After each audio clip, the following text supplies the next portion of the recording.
Price praise praise praise praise praise எல்லாரும் ஹல்லேலூயா.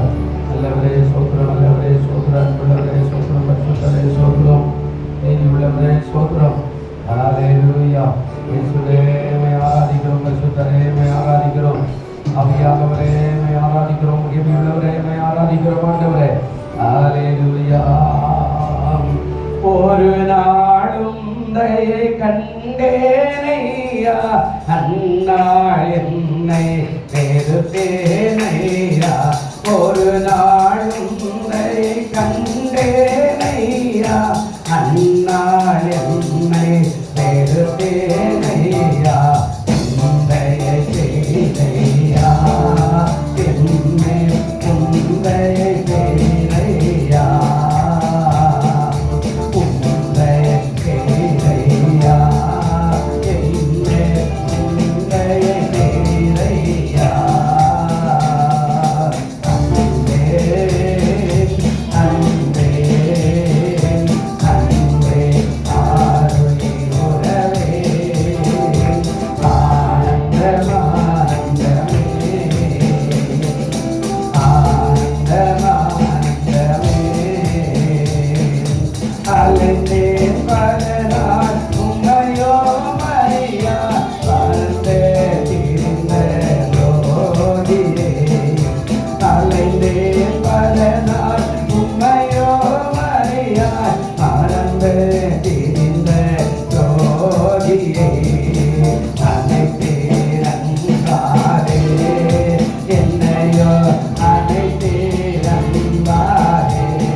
இந்த காலை பொழுதுக்காய் நன்றி.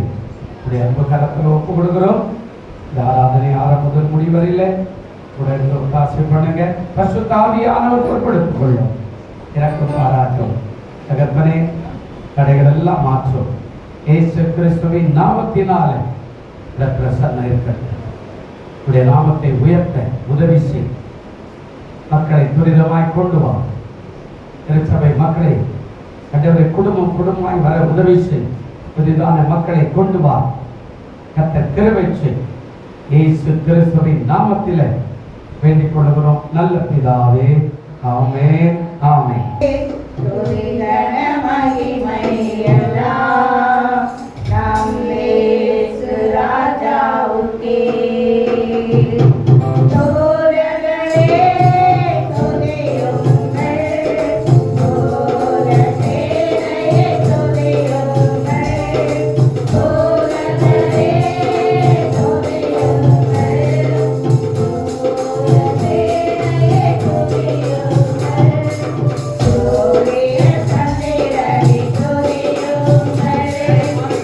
Bye.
நன்றி என்று சொல்லி நான் நிற்பதும் நிறுவனமாக நிறுவன கிருபையா அந்த கிருபைங்க அந்த கிருபை நம்முடைய தாங்கினதையா ஒவ்வொரு நாளும் நம்முடைய போக்கி வளர்ச்சி அந்த கிருபை தாங்கினது அந்த கிருபைக்காக நன்றி சொல்லி ஆண்டவரை நோக்கி கர்த்தாவே நான் நன்றி சொல்லுகிறேன் ஆண்டவரே என்னை துதிக்கிறப்பா இதோ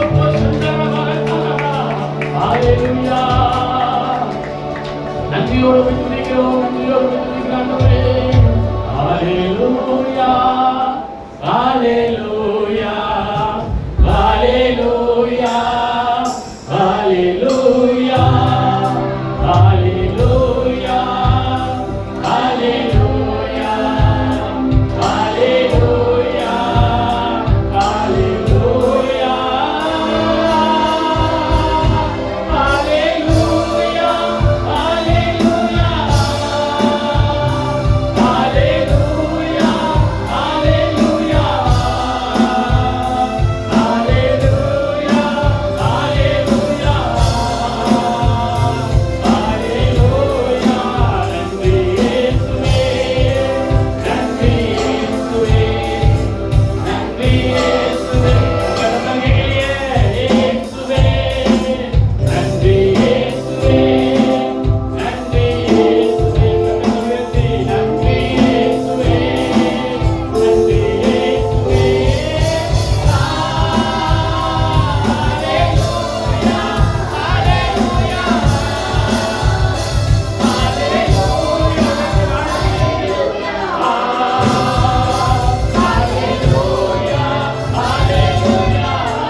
10வது வசனத்தை கொஞ்சம் வாசிப்போம்.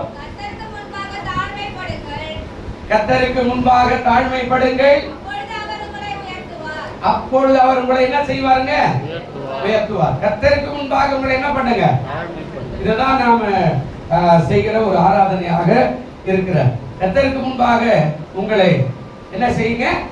தாழ்மைப்படுத்துங்க. தாழ்மை என்பது அதாவது வேதம் சொல்கிறது அடங்கி போகிறது அல்லது காத்திருத்தல். இன்னொரு வேத புத்தகத்துல மொழிபெயர்ப்பு போன வாரம் இப்படி ஆராய்ச்சிட்டு இருந்தார். போன வாரம் சொல்றாரு, இன்னொரு மொழிபெயர்ப்பு என்ன சொல்றாங்க, அதாவது பணிவோடு கூட கர்த்தரை ஆராதிங்க. அதான் தாழ்மை. பணிவோடு கூட ஆராதனை செய்யுங்க அப்படின்றார். பணிவோடு, அதான் தாழ்மை அப்படின்றார். தாழ்மையில என்ன அப்படின்னா பணிவு ரொம்ப அவசியம். ஆராதனைக்கு வந்து கூட அப்படியே நின்றுகிட்டு அப்படியே நான் அதெல்லாம் செய்ய மாட்டேன் அப்படிலாம் இல்லை. பணிவோடு, ஆண்டவரே நம்முடைய ஆராதனைக்கு வந்துக்கிறேன், ஆண்டவரே நீங்க உதவி செய்யுங்க.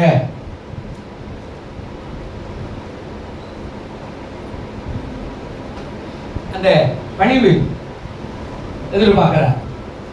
கர்த்தருக்கு முன்பா காத்திருக்கு. அதான் மத்தேயு 23:12 அவர் சொல்றார், தன்னைத்தான் உயர்த்துகிறவன் தாழ்த்தப்படுவான், தன்னைத்தான் தாழ்த்துகிறவன் உயர்த்தப்படுவான். 1 பேதுரு 5:6 வசனத்தின்படி ஆதாரம் இப்படியாய் சொல்லப்படுகிறது. என்ன சொல்றாருன்னா, ஏற்ற காலத்துல கர்த்தர் உங்களை உயர்த்தும்படி உடைய பலத்த கருத்துக்குள்ள என்ன பண்ணுங்க? அடங்கி இருங்க. அதான் தாழ்மை. காலம் வரும். ஒரு அரசியல் சம்பவத்தை பேசுறேன், மைக் ஆஃப் பண்ணிடுறேன் பாருங்க. ஏற்ற காலத்துல தேவன் உங்களை உயர்த்தும்படி அவருடைய பலத்த கருத்துக்குள்ள நீங்க என்ன பண்ணுங்க? அடங்கி இருங்க. பணிவு, அந்த அடக்கம் பாருங்க. அது காலம் வந்தது, உண்மையாகவே அது மேல உயர்ந்து பயங்கரமான போராட்டம், பயங்கரமான, அதாவது சொல்ல போனா வெறிதனமான போராட்டங்கள், பல பேர் கைது, பல காரியங்கள் சேதம். ஆனா இன்றைக்கு அது எங்க போச்சுன்னு தெரியாத அளவுக்கு அப்படியே அடங்கி அடங்கி அடங்கி அடங்கி வீரியம் இல்லாமலே போயிருக்கு. ஒரு காலம், நீங்க எல்லாவற்றுக்கும் ஒரு காலத்தை நீங்க வச்சிருக்கணும். அவர் தான் திருப்பி செய்யணும். அந்த ஏற்ற காலம் வரும்போது அது நடக்கும்ன்றார். அப்போ நீங்க எப்படி இருக்கணும் அப்படின்னா அந்த காலத்துக்கு காத்து இருக்கணும். அதான் தாழ்மை. உடனே நாள் இப்படியே ஆண்டவரே நான் அப்படி பேசியிருக்கிறேன் உடனே வந்துடணும் அப்படியெல்லாம் எதுவுமே வராது. நான் வந்துட்ட கோயிலுக்கு நான் ஜெபம் பண்ணிட்டேன் இன்னைக்கு ஆகிடணும் வராது. நான் இன்னைக்கு தான் ஞானஸ்தானம் எடுத்துட்டு ஆண்டவரே உடனே எனக்கு ஒரு கல்யாணம் பண்ணா முடியாது. ஆண்டவரே எல்லாத்துக்கும் ஒரு வேலை கொடுத்துனா முடியாது. நீ ஆண்டவருடைய சமூகத்துல தாழ்மையோடு கூட காரியத்தை வாழ்க்கை செய்து கொண்டிருந்தீங்கன்னா அந்த காலம் வரும்போது கொஞ்சம் கொஞ்சமா படிகள் எல்லாம் ஆண்டவர் உயர்த்துவதற்கான வழிகளை வாழ்க்கை செய்வார். அது ஒரே நல்ல வழியெல்லாம் வந்துடாது.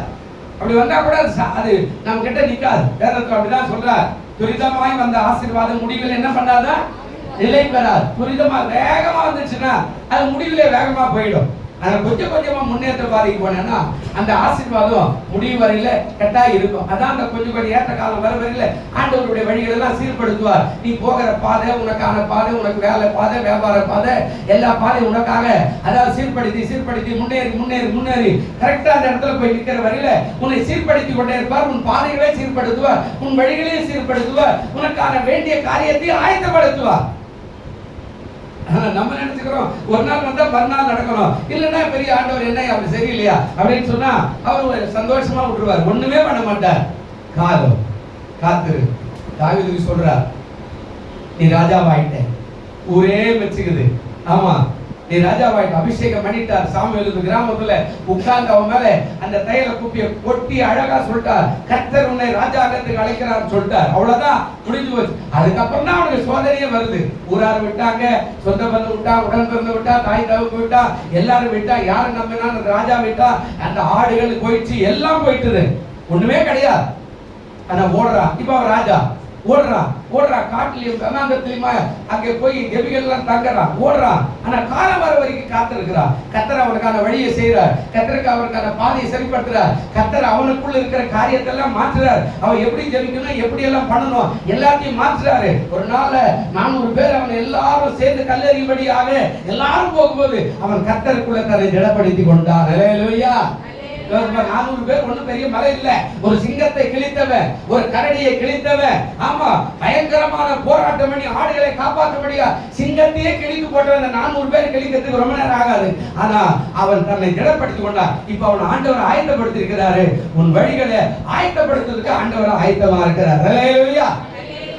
நம்ம நினைச்சுக்கிற ஒரே நல்ல எல்லாமே முடியாது, ஆகா. அது காலம் வரும் வரைக்கும் நம்ம காத்திருக்கணும். அது வரைக்கும் நம்ம தாழ்மையோடு ஆராதிக்கணும், தாழ்மையோடு ஆராதிக்கணும். அதுக்கப்புறம் இப்ப ராஜாங்கத்துக்கு போறதுக்கு ஆண்டவர் வழி செய்றாரு. யாரு எந்த ராஜா இவனை கொடுத்தனாலும் அவனே ஆண்டவர் தாழ்மைப்படுத்துறா. அவன் தோல்வி உறுகிறான், அவன் தனக்கான சம்பத்தை கட்டுகிறான், அவன் தனக்கான குறி சொல்லுகிற எழுப்புகிறான், எல்லாத்தையும் உருவாக்கி கடைசியில் அவன் கீழே விடுற நேரத்துல கர்த்தர் இவனை கொண்டு வந்து அந்த இடத்துல உட்கார வைக்கிறார். அதுதான் ஆண்டவர் சொல்றார், தன்னைத்தான் தாழ்த்துகிறவன் தன்னைத்தான் தாழ்த்துகிறவன் உயர்த்தப்படுவான். தாழ்த்துறான். இந்த தாழ்மையெல்லாம் நீங்க அதுக்கு முன்னாடி அவருடைய சங்கீதத்தெல்லாம் நீங்க வாசித்தீங்கன்னா ரொம்ப ஆச்சரியமா, கர்த்தர் என் மேய்ப்பரா இருக்கிறார். அதுக்கு முன்னாடி இல்ல, ஆண்டவரே கரடி வந்தாலும் கிழிப்பா ஆண்டவரே. இப்ப சொல்றான், ஆண்டவரே வா என்னுடைய மேய்ப்பர் நீதான் ஆண்டவரே. அப்படியே தாழ்மைப்படுத்துறான். பாருங்க அந்த பாடல் வரிகள் அவரை உயர்ந்த ஸ்தானத்துல வைக்க. பிரியமானதே பிள்ளைகளே, உங்க வாழ்க்கையில தாழ்மைப்படுங்க, உயர்வு உங்களுக்கு வரும். கர்த்தர் தாமே கிருபை செய்வார். 2 நாளாகமோ 7ஆம் அதிகாரம், இன்னைக்கு அந்த பகுதியை தான் நாம் பார்க்க போறோம். 2 நாளாகமோ 7ஆம் அதிகாரம் 14வது வசனத்தை நாம் வாசிக்கலாம். 2 நாளாகமோ 7ஆம் அதிகாரம் 14வது வசனம் என்ன சொல்லுது பாருங்க. என்னுடைய நாமம் தரிக்கப்பட்ட என் ஜனங்கள் தங்களை தாழ்த்தி ஜெபம் பண்ணி முகத்தை தேடி தங்கள் பொல்லாத வழிகளை விட்டு திரும்பினால் அப்பொழுது கேட்டு மன்னித்து அவர்கள் தேசத்துக்கு நான் என்ன செய்வேங்க, சேமத்தை. ஒரு ஜெபம், 2 ஆசீர்வாதம். கீழே என்ன சொல்றார் 15ல, இந்த ஸ்தலத்துல என் கண்கள் திறந்தவைகளும். 3வது ஆசீர்வாதம் 14ல என்ன சொன்னாருங்க, என் நாமம் இந்த ஆலயத்துல என்றென்றைக்கு இருக்கும்படி நான் இதை தெரிந்து கொண்டு பரிசுத்தப்படுத்தினேன். என் கண்களும் என் இருதயம் என்னாலும் என்ன செய்யுங்க, கவனிங்க. ஒரு காரியம் தான் அங்க என்ன சொல்றாங்க, என் நாமம் தரிக்கப்பட்ட என் ஜனங்கள் என்ன செய்யணும், தங்களை தாழ்மை ரொம்ப அவசியம். ஆசீர்வாதத்தை கொண்டு வர வேண்டியுமே ஆசீர்வாதத்தை கொண்டு வர. ஆமா, பாஸ்டரு ஆரம்ப காலத்துல அவர் சொன்ன சாட்சி தான், மெய்யான சாட்சி. கொஞ்சம் தினம் அப்போ கொஞ்சம் பேர் வந்துட்டு போறாங்க. நம்ம ஒரு ஆராதனை இப்படி வரலையே அப்படின்னு ஒவ்வொருத்தரா போய் அவர் மறுநாள் விசாரிக்கிறது ஆரம்பத்தில் அப்படித்தான் இருந்தேன். இதுவே பழக்கம் ஆயிடுச்சதுனால நின்றுட்டுனா நீங்க கிழமைனா பைபிள் ஒவ்வொரு வீட்டுக்கு போவோம். ஏன் வரல, ஏமா வரல, இதுவே பழகிட்டா பாஸ்டர் வந்தா தான் வரணுன்ற மாதிரி மாறினதுனால விட்டார். அவர் போய் பார்க்குறார், அவர் வீட்டுக்கு போறார். அவர் கால் மேல கால் போட்டு தினத்தை அனுப்பி அப்புறம் படிச்சுக்கிறார் வாசல்ல. ஒரு போய் ஐயா சோதரம் சோதரம் சோதரம் என்ன இங்க வந்துக்கிற அப்படின்றாரா. இல்லை நேற்று ஆராதனைக்கு வரல, இதான் உங்களை பார்த்து விசாரிச்சு போல. அப்படியா, அப்படியே வர முடியாது, எனக்கு நிறைய வேலை இருக்கு. அவர் சொன்னாரா, இல்லைங்கய்யா எப்படி ஆயிலும் திருவிருந்து ஆராதனை அடுத்த வாரம் கட்டாயம் வந்திருக்கேன். திருவந்தாவது ஒண்ணாது அதெல்லாம் செய்ய முடியாது போயா. அவர் கால் மேல கால் போட்டு உட்காந்து இவரு காண்டியா உழுந்து கும்பிட்டுக்கிறாராம் வாசல். ஐயா வந்துருங்க, ஐயா வந்துருங்க, கால் ஆட்டிக்கிட்ட வர முடியாது, வர முடியாது. அவர் ரொம்ப வருத்தப்பட்டு வெளியில வரும்போது ஆவியார் அவனுக்கு ஒரு வார்த்தை சொல்லிட்டு வா அப்படின்னு திரும்பி சொன்னாரா. உன்னை சந்திக்கிற ஒரு காலம் இருக்கிறது, அந்த நாள்ல உன்னை சந்திப்பேன்னு சொல்லிட்டு வீட்டுக்கு போயிட்டார். 6 மாசம் போன உடனே திடீர்னு உடல்நிலை சரியாயிட்டு பாதிப்பு அதிகமாயி இப்போ அவர் போய் ஐசியூல படுத்துட்டார். அப்போ அவர் சொல்லி அனுப்புறாரு, அந்த பாஸ்டர் கூட்டு வந்து எனக்கு ஜெபம், அவர் வந்தா தான் நான் சுகமாகும் அப்படி. இவர் திருப்பி கூட்டு போறார். இவர் கூட்டு போய் ஜெபம் பண்ணா பாருங்க, கர்த்தர் அங்கே மாற்றினாரு. அவர் உண்மையான ஒரு சாட்சி சொன்னார். இப்போ என்ன அர்த்தம்னா, வேட்டிமை என்பது என்றைக்குமே ஆசீர்வாதத்தை கொண்டு வராது. தாழ்மை என்பது என்றைக்கும் ஆசீர்வாதத்தை கொண்டு வரும். நம்ம வேட்டிங்காவே இருந்தோம்னா நான் வரமாட்டேயா போய் அப்படின்னா அது உம்பாடு, ஒன்றும் பிரச்சனை இல்லை. ஆனா கத்தரை தொழுதுவா நான் முடியாதுன்னா அதுவும் பாடு. ஞானஸ்தானம் எடுத்துக்க அதெல்லாம் முடியாதுன்னா அதுவும் பாடு. ஒருவேளை ஐயா திருவிழா ஆராதனை இதுக்காக வந்து சரி நான் வரமாட்டேன்னா அதுவும் பாடு. ஆனா கத்தரை சந்திக்கிற ஒரு காலத்தை வச்சுக்கிறார். அன்றைக்கு சந்திப்பார் ஆண்டவர். அன்னைக்கு என்ன சொல்றாருன்னா தன்னைத்தான் தாழ்த்துகிறார். இந்த இடத்துல சொல்றார் என் ஜனங்கள் தங்களை என்ன பண்ணணுமா தாழ்த்து. கீழே சொல்றார் முதல்ல ஜெபம் பண்ணு, ரெண்டாவது என்ன பண்ணும் என் முகத்தை தேடு. முகத்தை தேடு. நம்ம ஒரு வாரத்துக்கு ஒரு முறை வரும். நம்ம ஆண்டவர் முகத்தை தேடுறதுக்கு நம்ம ஆட்களே வரல. அது சேர காலியாக ஒவ்வொரு வாரமும் காலியா தான் இருக்குது. கர்த்தருக்கு ஸ்தோத்திரம். ஜெபம் பண்ண முதல்ல, ரெண்டாவது என் முகத்தை என்ன பண்ணுங்க தேடு. மூணாவது என்ன சொல்றாரு தங்கள் பொல்லாத வழிகளை விட்டு என்ன பண்ணுங்க திரும்பு. அப்ப பொல்லாத வழின்னா கர்த்தரை தேடாத வழியெல்லாம் பொல்லாத வழிதான். ஜெபம் பண்ணாதவன் எல்லாம் பொல்லாத வழிதான். வேதத்தை வச்சுக்கிட்டே வேதத்தை வாசிக்காம போனா பொல்லாத வழிதான். ஆலயத்துல ஞாயிற்றுக்கிழமை வந்து ஆராதிக்கணும் அப்படின்னா ஞாயிற்றுக்கிழமை ஏதாவது ஒரு காரியத்தை செய்ய பொல்லாத வழிதான். ஒருவேளை உண்மை உத்தமாய் வாழ்னா அதுக்கு ஆப்போசிட்டா வாழ்றது எல்லாம் பொல்லாத வழிதான். சொல்றாரு தங்கள் பொல்லாத வழிகளை விட்டு திரும்பினார் அப்பொழுது பரலோகத்தில் இருக்கிற நான் என்ன பண்றேன் கேட்கிறேன். முதல்ல என்ன செய்யறேங்க பூலோகத்தில் இல்ல பரலோகத்தில் இருக்கிற நான் என்ன பண்றேன் கேட்கிறேன். அடுத்த காரியம் என்ன சொல்றார் அவர் பாவத்தை நான் என்ன செய்யறேன் பாவம் மன்னிக்காமல் ஆசீர்வாதம் இல்லை. வேதத்தில் இருக்கிற யாக்கோபு நிருபம் 5ஆம் அதிகாரம் 15 வாசிக்க வேண்டாம், நானே சொல்லிடுறேன். சொல்றார் விசுவாசம் உள்ள ஜெபம் வினியாளியை ரட்சிக்கும். அவன் பாவம் செய்திருப்பாரானால் கர்த்தர் அவன் என்ன செய்வாரு ரட்சிப்பு எப்படி வருதுன்னா இங்க சொல்றார். இப்போ பரலோகத்தில் இருக்கிறேன்னா என்ன பண்றேங்க முதலாவது கேட்கிறேன், அதுக்கப்புறம் அவன் பாவத்தை நான் என்ன செய்யறேன் மன்னிக்கிறேன், மூணாவது என்ன செய்யறேன் அவர்கள் தேசத்துக்கு என்ன கொடுக்கிறேன். இப்போ ஒன்று ஜெபத்தை கேட்கப்படணும், ரெண்டாவது அந்த பாவம் என்ன செய்யப்படணும் மன்னிக்கப்படணும். இது மன்னிக்கப்படணும்னா நீங்க தாழ்த்தணும். தாழ்மை வரும்போது தான் இது நடக்கும். நான் தாழ்மையெல்லாம் வரமாட்டேன் அதெல்லாம் இல்லை அப்படின்னா உன் தேசம் உன் குடும்பம் உன் எல்லை, உனக்கு ஒரு தேசம் உனக்கு வேலையோ வியாபாரமோ அதான் உன்னுடைய எல்லை. அது எல்லை உனக்கு கடுமையாக மாறிடும் அப்படின்னு ஆண்டவர் சொல்றார். ஏன்னா நான் முகத்தை திருப்பிடுறேன், நான் உன் ஜெபத்தை கேட்க மாட்டேன், நான் பரலோகத்திலிருந்து உன்னை பார்க்க மாட்டேன், அப்ப நான் எதுவுமே செய்யலாம் உனக்கு எப்படி ஆசீர்வாதம் வரும்.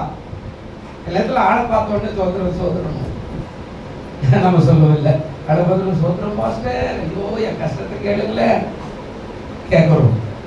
ஆனா அதுவே காலமெல்லாம் கஷ்டத்தை சொல்லக்கூடாது. நம்ம அதுக்காகவே நிறைய பேர் பிள்ளைங்க வச்சு சர்ச்சைக்கு வர மாட்டாங்க, சில பேர் வேலையை சாக்கு வச்சு சர்ச்சைக்கு வர மாட்டாங்க, சில பேர் வியாபாரத்தை சாக்கு வச்சு சர்ச்சைக்கு வர மாட்டாங்க, சில பேர் சொந்த பந்தங்கள்லாம் எங்கேயாவது வாரமெல்லாம் ஒரு ஃபங்க்ஷன் வச்சிருப்பான் பாருங்களேன். ஒரு சொந்தக்காரன் கல்யாணம் வச்சிருப்பான், ஒரு சொந்தக்காரன் காது குத்திருப்பான், ஒரு சொந்தக்காரன் மூக்கு குத்திருப்பான், ஒரு சொந்தக்காரன் அது பெரிய புள்ளி ஆச்சுமா, இன்னொரு சொந்தக்காரன் ஆமா தாலிக்கு வந்து மாற்றி போடணுமா, இன்னொரு சொந்தக்காரன் காரியமா, இன்னொரு கரம் வந்துடணுமா. இந்த சொந்தக்காரன் வச்சுக்கிறதுக்கெல்லாம் நாம என்ன பண்ணுவோம், நாம ஞாபகமெல்லாம் சுத்திட்டு இருப்போம் இல்ல. இதெல்லாம் மாத்தணும். ஆண்டவர் சொல்றாரு என்ன சொல்றாருங்க உங்க பொல்லாத வழிகளை விட்டு திரும்பு அப்படின்னா என்ன சொல்றாரு நான் கேட்கணும்னா நீ என்ன பண்ணு கொஞ்சம் மாறு. ஞாயிற்றுக்கிழமை நீ எனக்கு வரத்துக்கு வழி இல்லாதபடியே நீயே அடைச்சுக்காத இதெல்லாம் சொல்ல முடியாது. இவங்க சொல்றாரு கொடுப்பேன் அந்த தேசம் ஆசீர்வாதமாய் மாறும். அதுக்கப்புறம் தான் நமக்கான ஆசீர்வாதம் 14 15 வருது. இந்த ஸ்தலத்துல செய்யப்படும் ஜெபத்துக்கு என்ன இருக்குதா என் கண்கள் எப்படி இருக்குதா திறந்து. இப்ப நீ செய்யற ஜெபத்தை பார்க்கறதுக்கு ஒருத்தர் இருக்கணும். அவர் கண்ண முடியும் உட்காந்துருந்தா உன் ஜெபம் பார்க்காத. அங்க சொல்றார் நான் செய்யப்படும் ஜெபத்துக்கு என் கண்கள் திறந்தவைகளும் என் செவிகள் என்ன பண்ணும். சில இடத்துல நீங்க போய் எதிர்க்க யாருக்குன்னா பேசுறீங்கன்னா என் கதையை கேளாக்கா பிரதர் என் கதையை கேளுன்னா அவர் உன்னிப்பா உன் மகத்தையே பார்த்து கேட்டுட்டாருன்னா நம்ம சொல்றதெல்லாம் அவர் கேட்கிறாருன்ற அவர் எங்கடா சோத்து பார்த்து இருந்தாருன்னு வச்சுக்கல நான் சொல்றது அவர் கேட்கல. அவர் எங்க முகத்தை அப்படி திருப்பிக்கிறாரு எங்கோ அப்படி பாக்குறாரு அப்படின்னு சொல்லிட்டு போயிடும் இல்ல. இப்ப ஆண்டவரே என்ன சொல்றாரு என் செவிகள் திறந்தவனே என்னுடைய காது ஆயத்தமா இருக்குது மகனே மகளே சொல்லு. இன்னொரு இடத்துல தீர்க்கதரிசி புத்தகத்துல போய் பாத்தீங்கன்னா அங்க சொல்றாரு கர்த்தருக்கு பயந்தவர்கள் ஒருவர் பேசிக் கொள்வார்கள், அவர்கள் பேசுகிறதை கர்த்தருடைய ஆவியானவர் என்ன செய்யறாரா கவனிக்கிறார். ஹல்லேலூயா. அப்ப நீ பேசுற ஜெபத்தை கேட்கணும்ல. மூணாவது சொல்றார், என் நாமம் இந்த ஆலயத்துல என்றென்றே இருக்கும்படி இதை நான் என்ன செய்திருக்கிறேன், என்ன பண்ணிக்கிறேன்? முதலாவது தெரிந்து கொண்டேன். முதலாவது என்ன பண்ணிருக்கிறேன்? உங்களுடைய வீட்டை ஆண்டவர் தெரிந்து கொண்டார். உங்களை ஆண்டவர் தெரிந்து கொண்டார். உங்கள் இருதயத்தை ஆண்டவர் தெரிந்து கொண்டார். உங்களுடைய மனதை ஆண்டவர் தெரிந்து கொண்டார். உங்களுடைய உள்ளத்தை ஆண்டவர் தெரிந்து கொண்டார். ஆனா இந்த உள்ளத்துல இயேசு வருவதற்கு வழி இல்லை. இந்த உள்ளத்தை அடைச்சிடும். உள்ள வரமாட்டேன்றார். ஏன்னா உள்ள வேற ஆளா இருக்கிறான். அவன் ஆதிக்கம் பண்ணுகிறான். அவர் உள்ள வரத்துக்கு பயப்படுறார். அது சொல்றார், தெரிந்து கொண்டு அதை நான் என்ன பண்ணிக்கிறேங்க, பரிசுத்தப்படுத்தினேன். பரிசுத்தம் நல்ல கவனிங்க. இந்த ஆலயம் பரிசுத்தமாகும் போது பரிசுத்தக்குரியவர் உள்ள வந்துருவார். ஹல்லேலூயா. புருஷ மனைவி காதல் இருக்காப்பாங்க இல்லையா? உண்மையா என் உள்ளத்துல நீ இருக்கிறியா? ஆமா, தன் உள்ளத்துல வச்சுக்கிறியா? என்ன நீ விரும்புறியா? இந்த கேள்வியில கேட்போம்ல. அவரும் சொல்றாரு, நீ ஆயத்தமா இருந்தா நான் தானாக வந்தேன் சொல்றாரு. அதாவது என்ன சொல்ற, தெரிந்து கொண்டு பரிசுத்தப்படுத்தினேன். என் கண்களோ என் இருதயமும் என்னால என்ன செய்யும்? உன் வீட்டு மேல அவருடைய கண்களும் அவருடைய இருதயமும் என்னால இருந்துகிட்டே இருக்கும். போன வாரம் சொன்ன கேஎஸ் யோசிச்சு பாருங்க. கேயாசி மேல ஊழியக்காரருடைய இருதயம் இருக்கு. எல்லா பாஸ்டரும் வாசல்ல தான் பார்த்துட்டு இருப்பான். ஹல்லேலூயா. என் ஆவிக்குரிய தகப்பன், இந்த அம்மா வரல, அந்த ஐயா வரல, அந்த தம்பி வரல, அந்த சின்ன பையன், இந்த பொண்ணு வரல, இந்த இடம் காலியாகுது, இந்த இடம் காலியாகுது, இந்த சேர் காலியாகுது. எல்லா மெய்ப்பரும் வாசல்ல தான் பார்ப்பான். உலகத்துக்கு ஒரு மெய்ப்பர் மேல இருக்கிற மெய்ப்பரும் அதுதான் சொல்றாரு.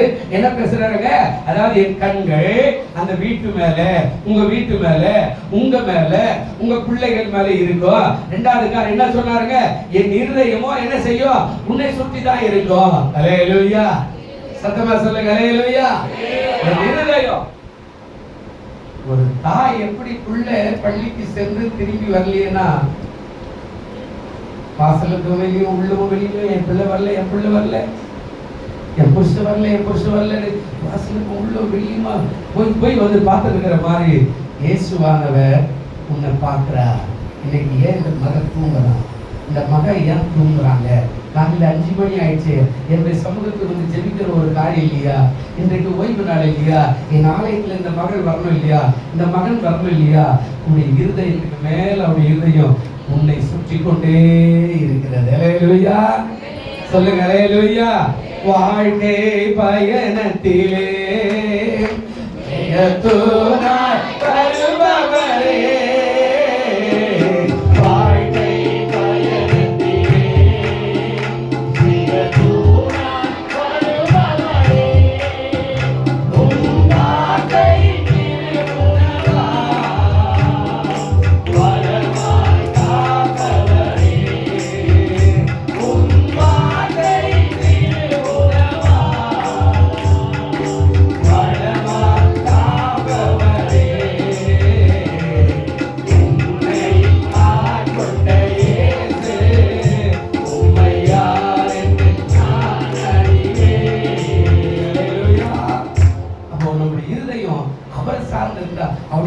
நம்ம சார்ந்து இருக்கலாம். நம்ம சுற்றி வரார், நம்ம சுற்றி வரார். என் பிள்ளை காணுமே, இங்கதான் பிள்ளையா? என் புருஷன் வேலைக்கு போய் வந்துருந்தாரு, காணுமே காணுமே, வரலையே வரலையே. அதான் உன்னத பாட்டுல நீங்க வாசிங்கன்னா, அவரை பெண் பிள்ளையாக வைத்து சாலமோன் பாடுவார்.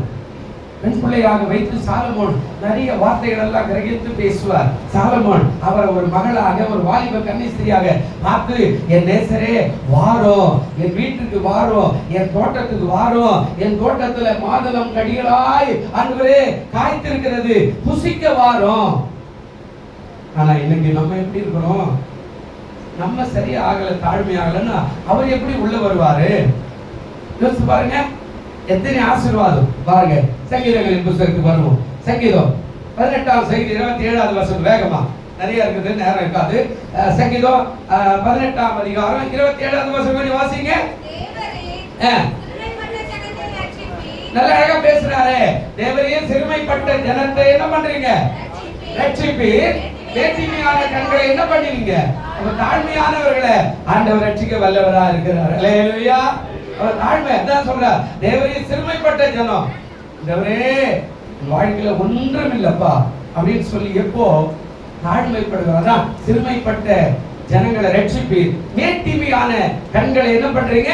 தாழ்த்துவீர். அந்த ரெண்டு மனுஷங்களை பார்த்தோம் இல்ல, இவன் அல்ல இவனே நீதிமானாய் மாறினான்னு சொன்னேன் இல்லையா? அப்போ யாரு அப்படின்னா, ஆண்டவரே நான் இவனை போல இல்ல, ஆண்டவரே நான் அவனை போல இல்ல, ஆண்டவரே நான் அப்படிப்பட்டவனா, ஆண்டவரே நான் இப்படிப்பட்டவனா இல்ல அப்படின்னு சொல்றவன் ஒரு ஆசீர்வாதத்தை பெற்றுக்கல. ஆண்டவரே பாவியாக என் மேல் கிருபையாருன்னு அவனை தான் ஆண்டவர் ஆசீர்வதிச்சாரு.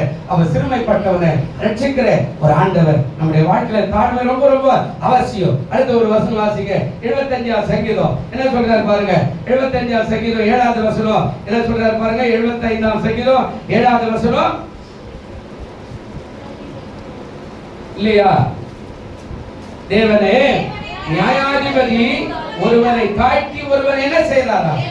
நல்ல கவனிக்கணும். அவர் தான் நியாயாதிபதி, வேற யாருக்குமே கிடையாது. அவர் சொல்றார் ஒருவனை தாழ்த்துகிறார், ஒருவனை என்ன பண்றாரா? உயர்த்துகிறார். அவர் நியாயாதிபதி, அவர் தான். அவன் செய்கைக்கு ஏற்ற பலனை அவன் கொடுக்கிறார். இவன் செய்கைக்கு ஏற்ற பலனை இவன் கொடுக்கிறார். ஒருத்தன் வந்து பாவியாக இருக்கிற என்ன கிருபையாயிருன்னா அவனை நீதிமானாய் மாற்றி அனுப்பினா. இன்னொருத்தன் ஏற்கனவே அவன் நல்ல பக்திமான், ஆனா வாயினால கேட்டுட்டான். யாரால கேட்டோம் அப்படின்னா வாயால கேட்டுன்ற மாதிரி அவன் வாயினால கேட்டான். ஆண்டவரே அவன மாதிரி இல்லாதனால உண்மை சோதரிக்கிறேன், ஆண்டவரே வார்த்தையில 2 தடவை உபவாசிக்கிறேன் அதனால சோதரிக்கிறேன், ஆண்டவரே தசம்பாகத்தை கொடுக்கிறேன் அதனால சோதரிக்கிறேன், வாயினால சொன்னானே அதனால ஒன்றுமே பெற்றுக்கொள்ளாது போயிட்டா. இங்க சொல்றார் தேவனே நியாயாதிபதி ஒருவனை தாழ்த்தி ஒருவனை உயர்த்துவார். அப்போ அவர் தான் நியாயாதிபதி. அப்ப நாம் தாழ்மையோடு கூட கடந்து போவோம்னா நம்மை உயர்த்துகிற காரியம் அவர் கையில தான் இருக்கிறார். ஹல்லேலூயா. பாருங்க 3வது வசனம் சங்கீதம் 113 7வது வசனம் என்ன சொல்றாரு பாருங்க. சங்கீதம் 113ஆம் சங்கீதம் 7வது வசனம் இருக்குதா பாருங்க. அவர் சிறியவனை எங்கிருந்து எடுக்கிறாராங்க? புழுதியிலிருந்து தூக்கி விடுகிறார், எளியவனை குப்பையிலிருந்து உயர்த்துகிறார். 2 ஆசீர்வாதம் இருக்கிறார். அவர் சிறியவனை புழுதியிலிருந்து என்ன பண்றார்? சிறியவன் அப்படின்னா தாழ்மை உள்ளவர். அடுத்த 2வது காரியம் எளியவன் அப்படின்னா அந்த எளியவன் ஆவிலே எளிமை உள்ளவர்கள் பாக்கியவான்க. ஆவில எளிமையா இருக்கணும். வெளியில வந்து சோதரணும் போகும்போது வெளியில பார்த்தா இந்த பாஸ் ரொம்ப மோசமான தெரியுமா அப்படின்னு சொல்றமே அந்த வார்த்தையை மாத்தணும். சொல்றார் எளியவனை குப்பையிலிருந்து எளிமையாய் வாழ்கிறவனை, அடுத்தது எளிமையாய் ஜீவிக்கிறவனை, அது மாதிரி எளிமையாய் உள்ளத்தில் எளிமையாய் வைத்து வாழ்கிறவன். டாக்டர் கூட சொல்லுவார் ஏன் டென்ஷன் ஆவறீங்க? பிபி ஏறுது, சுகர் ஏறுது, ரொம்ப டென்ஷன் ஆகாதீங்க. பிரியா ஆண்டவர் அதான் முன்னாடியே சொல்லி போயிட்டார். ஆவிலே எளிமை உள்ளவர்கள் பாக்கியவான்கள். அதாங்க சொல்றார் எளியவனை குப்பையில் இருந்து என்ன செய்யறாங்க? உயர்த்துகிறார். போன வாரம் சொன்னேன்ல மரியாள் எப்படிப்பட்ட மகளா இருந்தா எல்லாரும் என்கிட்ட பார்ப்பாங்களா என்கிட்ட பார்ப்பாங்களா? ஆனா எங்கேயோ ஒரு குக்கிராமத்துல எளிமையான ஒரு இல்லத்துல ஒரு குடிசை வீட்டுல இருக்கிற அந்த மகளை தேடி வந்து உயர்ந்த ஸ்தானத்துல உட்கார வைத்தாரு. ஹல்லேலூயா. நல்லா கவனிச்சு பாருங்க. சொல்ற அவர் சிறியவனை புழுதியிலிருந்து தூக்கி விடுகிறார். சிறியவன் அப்படின்னா தாழ்மை உள்ளவர். எளியவன் என்று சொன்னால் நம்மைத்தான் தாழ்த்தி வாழ்கிறார். பேட்டிவே இல்லை. சில பேர் பாருங்க அரசியல்வாதிகளோ அல்லது நல்ல வசதியா இருக்கிறவங்களும் பாத்தீங்கன்னா கையில 5 மோதிரம் போட்டுமா, இதுல ஒண்ணு போட்டுப்பான், கழுத்துல இவ்வளவு பட்டியா ஒரு செயின் எல்லாம் போட்டுருப்பான். ஆமா அப்படியே பாத்தீங்கன்னா பெரிய அங்க வஸ்திரமா இருக்கும், இந்த கையில ஒரு பெரிய இதை போட்டு இருப்பான். இது அவருடைய பொருளாதாரத்தை காட்டுறார். அதெல்லாம் இல்லை. ஆவில எளிமை அதெல்லாம் வச்சுக்கலாம், நம்ம தப்பே இல்லை. ஆமா பைபிள் அதெல்லாம் தப்புன்னு சொல்லல, நல்லதுன்னு தான் சொன்னார். பொன் நல்லது, அது இந்த தேசத்துக்கு பொன் ரொம்ப நல்லதுன்னு தான் ஆண்டவர் சொன்னார். சில பேர் அதை வேண்டாம்னு ஒதுக்கிட்டாங்க, பரவாயில்ல அது அவர்களுக்கு. ஆனா உங்களுக்கு அது தேவையா வச்சுங்க. ஆனா அதுவே தம்பட்டம் அடிக்கிற அது காரியம் அல்ல. எளிமையாய் வாழ்கிற ஒரு காரியம், எல்லாரோடு கூட அன்பாய் பழகிற ஒரு காரியம், சபையில் வந்தா எல்லாருக்கும் சோத்திரம் பண்ணுகிற ஒரு காரியம், சபையில் வந்தா எல்லாருக்கும் வணக்கம் சொல்லுகிற ஒரு காரியம், அது எளிமையான ஒரு வாழ்க்கை. அதாங்க சொல்றா.